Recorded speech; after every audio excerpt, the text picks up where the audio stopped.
Good morning, Rebels, and welcome back to my life. Okay, so as a follow-up to yesterday's video and as part of the Honest Gamers hashtag, let's talk about Shadow of Mordor, Warner Brothers, and what they did to not exactly encourage journalistic integrity in the gaming industry. By the way, while I am going to talk about this, it was covered in much better detail by Jim over at The Escapist, which you can see that video here. Here-ish. Yes. Go check that out, see what he has to say as well. It's very good, and it's where I heard about this for the first time. Because weirdly, in a world where so many gamers are obsessed with journalistic integrity, nobody's talking about this huge breach of journalistic integrity. I don't know, maybe they're actually concerned about something else.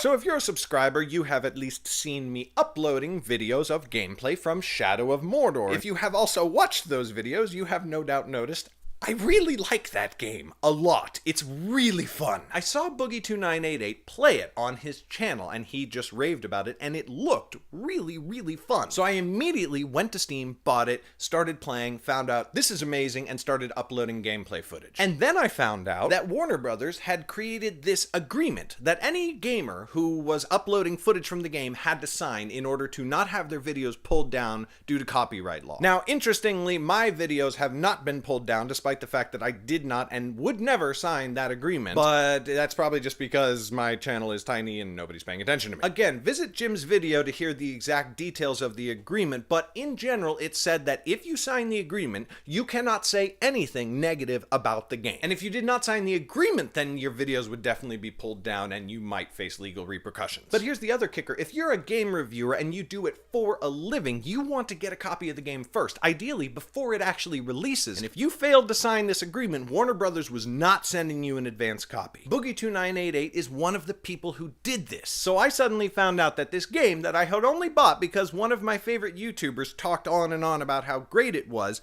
he talked on and on about how great it was under this agreement where he couldn't say anything else. What's ironic is that Warner Brothers did not need to do this. The game is awesome, but they did, and that just sours it for me. I would not have bought the game in the first place if I'd known that Boogie was operating under that agreement, which he did not make plain in the beginning of his video. Sorry, Boogie, but I don't know how we'd know when the agreement itself wasn't widely publicized and you didn't mention it to us right up front. And even if it does, you got a whole lot of new subscribers all the time, including me. So it's a little bit disingenuous, that's what I'm saying. Anyway, now that I've bought the game and completely enjoy the crap out of it on its own merits, I'm not gonna return it, but I don't think I'm going to post any more gameplay footage of it either, because I don't want to encourage this kind of practice. This kind of behavior is not cool. So Shadow of Mordor is a good, well, it's honestly a great game, and I say that without having signed that agreement, but if you're really a campaigner for journalistic integrity,